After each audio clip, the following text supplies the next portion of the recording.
علامہ صاحب نوید علوی کمالیہ سے بات کر رہے. ایک سوال تھا علامہ صاحب. اچھا مومن وہی ہوتا ہے جو اپنے ساتھ دوسروں کا سوچتا ہے.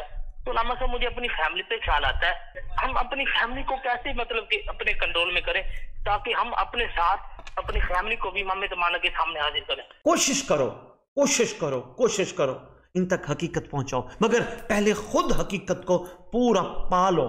لازمی ہے کہ گھر سے ہی دین کو پھیلانے کا آغاز کریں. دین کیا ہے؟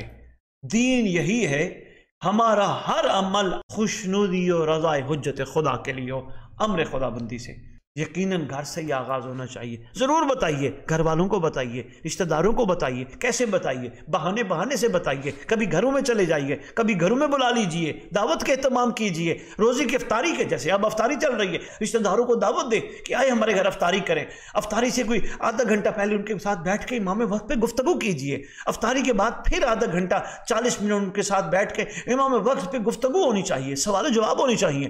اور سوال یہی ہونے چاہیے, اب تک میں نے امام کے لیے کیا کیا, میرا امام مجھ سے کیا چاہتا ہے, میرے امام کی رضا کس چیز میں ہے, میرے امام کی خوشنودی کس چیز میں ہے, میرے امام کا ظہور میں تاخیر کیوں ہے, میرا امام ہم پہ کیوں نہیں بھروسہ کر رہا, کیوں نہیں آ رہا امام. آخر کوئی وجہ تو ہوگی نا, سرکار نہیں آ رہے, ورنہ تو سرکار آ جاتی. اتنی تعداد دنیا میں موجود ہے. جب ایسے سوالوں پہ گفتگو ہوگی تو میرا خیال ہے کمال ہو جائے گا. پھر بیٹھ کے فیملیاں گفتگو کریں. کیا کہ بھئی ہم نے کیا اپنے بچوں کو امام کے بارے میں کوئی ترغیب دی ہے, کوئی ان کی رغبت امام کے بارے میں بڑھانے کی کوشش کی ہے.